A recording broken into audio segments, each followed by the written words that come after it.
One of the most relatable things to 7 and 8 figure home service business owners is realizing what their characteristics used to be when you were doing 6 figures in sales per year. You realize that your identity had to level up because your operating system no longer matched the output that your team and yourself needed to put out there. Remember things like, I'm too busy, no one can quite do it like me, I'm struggling to find the right people. It's so hard to find the right people. If only I could clone myself 10 times, and being proud to be the best at everything, right? And that was exactly what kept people being stuck. But having passed that already, you realize that growth in business is also not just about the business side of things, but about you as a person and leveling up. Well, something that's not talked about enough in the contracting business is after you pass that threshold, what prevents the 7 figure business owners from ever reaching 8? What separates them? What are the key differences preventing you from getting to the next level? Because you might see people in the same service area as yourself doing more revenue than you, and you think to yourself, what are they doing differently? How are they operating differently? And that sucks. I mean, don't get me wrong, right? At this point in time, you've already gotten a great lifestyle, but there's just something about the stagnation or slow growth that doesn't make sense because of how much input you or your team are putting in. So you've already gotten to a point where you realize that you need to systematize. I want to level with you for a second. I'm in the process of going from 7 to 8 figures within my marketing company. And I'm not a contractor. I'm not a business owner in the home service space, but I have worked with over 100 contracting business owners doing between 7 to 8 figures. And what I can tell you is the key individuals that were doing 8 figures had these traits in common. And these were the mindset shifts, paradigm shifts that allowed them to scale, because it wasn't just about the money. It was more so about the people they had to become in order to get those outputs. And here's how you think right now, right? So you're the 7 figure business owner right here. But before that, you were a 6 figure business owner. You're too busy, no one can quite do it like you. It's hard to find the right people. You want to clone yourself, you work a lot, and a lot of your work comes from word of mouth, right? And you're proud of that. But then you start to realize, if I'm really going to get a hand of this business thing, I need to replace myself in the business, show people how I do things, how I sell, how I install projects, how I manage, how I pick up the phone, how to answer, how to build systems. I need more leverage to hire more workers, right? That's what you're thinking. You need to track data and build systems and processes, which is true. And you need to figure things out on people and train them on it. So you're building out the processes that people ultimately need to follow so that you can go ahead and feel like you have some sort of control. And that's good. But the thing that separates 8 figure business owners from 7 are these specific things. And they're very subtle. It's not working harder. It's not putting in more input. It's about what you're working on. You're not necessarily going from 7 to 8 figures by working more hours or expending more energy. You work the same or less hours, but the things you're working on and the people that you're talking to and your daily actions change. You know that shift when you went from being like a roofer or a technician or contractor first, business owner second, to business owner first, and then I know my trade second? Well, at 8 figures, it's one level above, which is you are money. You're not data. You're not identifying with the different skills. You are capital allocation and people's. Retaining people, finding the right people, putting them into places, and letting them lead. That's how people think at 8 figures. They think, I need to find and retain A-player talent. People need to tell me what they're going to do for me, and then I just course correct based on our vision. But ultimately, I'm not the person who's going to be making all the plans or executing them anymore. I just want to make sure that my team actually knows what they're doing, because we're all going towards a common vision, a common goal. The key difference, I am money, not time, attention, and effort. The 8 figure business owners that I've worked with in my marketing company, they crush it with my marketing system. It's because they can scale fast. They realize their productivity is no longer tied to the work they do in a given day. It's more about how much did their team output, not their inputs. How much did their team output? And their drivers as well, they're bigger than themselves. So you think about the comfortability of being a 7 figure business owner. You have a great lifestyle. You probably have a house paid off. Your family's going where they want to on trips. You're able to take breaks from the business, right? You have almost everything that you could want. And that makes it a little bit harder to want to push for more because at the end of the day, it just seems like numbers, right? But the eight-figure business owners, they have an insatiable thirst and drive within their body to push for more because they realize that it's no longer just about themselves or their family's immediate circumstances.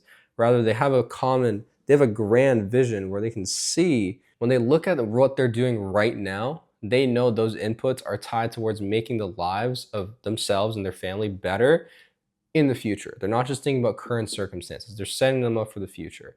They're creating an actual asset, which is their business. They're making more money because they realize that they're able to help more people and hire more sales reps and give their teammates the opportunity to grow because they need that. And if it weren't for that restrictive mindset of like staying within their means, they would not be able to give those opportunities to their individual employees. And you're probably like one of the best at everything inside your company right now. Eight-figure business owners are not. They're not even necessarily smarter than you. I'm not the smartest person in my company. I'm not the best at everything. I have people that are good at what they do, and that's exactly why I'm going to make 8 figures in 2026. To be clear, the identity shift of needing to be in control of everything, you realize from 6 to 7 figures already, you took away a little bit of that control and gave it to other people. You're no longer doing everything yourself. You're letting other people represent your brand, your sales reps, your project managers are leading installs. You've already given up some of that control. And so you realize that you're not necessarily working more to get more. And it's the same idea, but it's even a lower level of detachment. Now you're not leading every single department in your company. You're creating the vision and holding the leaders accountable to hold the performers to a T and to a standard. Something that's really funny though that I see is, and I wondered this when I was at 7 figures, low 7 figures a year, I saw business owners that would like take vacations and party like crazy with their family. They would go on golf trips. They'd spend weekends at the spa. And I was just thinking, you're not working harder than me. Why are you like that? Why are you being sleazy? And why are you being lazy? And I looked at them, I was like, they don't know me. They don't have that same thirst. And you know what? I was so wrong. I think that the biggest difference is that 8-figure business owners don't feel selfish to give themselves the things that they need in order to fill their cup so that it overflows and it can pass on downstream to the other individuals in their lives. And they realize that because when they don't fill their own cup, obviously they don't have enough to be able to give back. And so resting and actually giving yourself adequate rest outside the business so that you can go perform more in the business, it requires a lot of intentional effort to not be like controlling the business all the time or watching everyone. That's one of the biggest shifts I'm making right now. And so for you to understand that, you've probably seen that as well. The people that are above 7 figures a year are not necessarily harder workers. They probably rest more than you, but their hours are more effective because they're able to think about what they want to work on. And so just leading back to this point, their productivity is not their inputs, it's their team's output. That's not to say that they don't move with speed. No. They move with absolute intentionality, 100% certainty that what they're doing is actually going to produce revenue for the company and drive their mission forward. They don't tolerate deadlines being missed. They don't tolerate excuses. They just have their team so accountable that they don't have to hold them accountable. They just do. That's not to say that they won't. A players still need to be managed, but they know how to find the right people. They have the skills to identify traits within people where they can tell like these people will be self-sufficient with or without me. And with me, they'll be more effective. And so these are the main paradigm shifts. In order to hit your revenue goals, if that's ultimately what you seek, you have the reasons to do so, then it's an identity shift. You change what you're doing on a day-to-day basis, how you approach things, and you apply these first principle frameworks to how you're working on a day-to-day basis. Like, yeah, you could do what you're doing right now, and that's totally fine, but you could, with the same effort, make so much more money and help a lot more people. And you're able to think more downstream and make your business more valuable from an investor's perspective if you were less involved in the day-to-day. Because you were, and then you're less now, but you still are. And so as spiritual and like woo-woo as this sounds, the growth actually comes from within. Like it's time, and I do this all the time because I'm not wanting to speak from a place of hypocrisy, but looking in the mirror and realizing like we as business owners need to level up who we are to be able to do more and actually have a bigger impact and then get rewarded for it, right? Like obviously we want to make more money. Who doesn't? That's the most important thing. Looking in the mirror and realizing like we are the issue.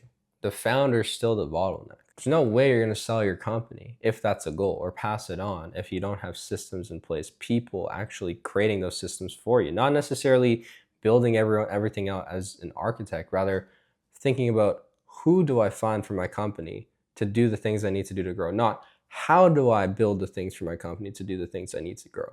You're finding the people and they take care of the rest. You're taking more rest and not feeling selfish for it because you need to think and grow. You're not accepting missed quotas or late projects or just bullshit from your team members. And you're certainly not telling everyone what to do all the time and having to manage them, because that would just be adult daycare. No, you're actually running a proper business at that point. And so it becomes a lot more fun. I know for me, it's getting a lot more fun. So anyways, having helped all these other individuals that have worked with me and my marketing company from 7 to 8 figures, these are the things that I noticed that separate them. And ultimately, I didn't start out this business journey much long ago, actually only a few years ago, but I realized, and I just take the traits and I'm able to model after them. And so having that connection or network, or just having someone's behavior to model after who's way ahead of you, not necessarily being happy or complacent with the individuals around you who are at the same level or a little bit lower, that is so important. And so I invite you to watch some of the other videos on our channel, because there's just so much insight to go around from both my 7-figure business owners that I help and the 8-figure business owners. They all share their own unique perspective. There's no necessarily best way to do things. So watch some other videos on this channel. And if you know that you have the right people in places, you might be looking at me and realize that like I'm speaking from a point of, I think I know what I'm talking about, and really that's true. And so if you're looking for a marketing partner specifically to be able to come into your business and help you scale, but you have everything else figured out, my team can be the who, not the how that you go and figure out. So beyond checking out the other videos on this channel, click on the link in the description. You can actually fill out that form that pops up and apply for a growth consultation, where my team's gonna walk through everything you've done from a marketing perspective to be able to grow the company, as well as your sales processes, see what additional value we can provide for you. We'll break down the numbers. We'll tell you about specific data in your area and whether we'd actually be able to help. And we'll model out financially growth and also just tell you all the costs associated with it. And if it makes sense, you sign up with us, but you have to qualify. So I'm gonna end the video here. I'll see you soon.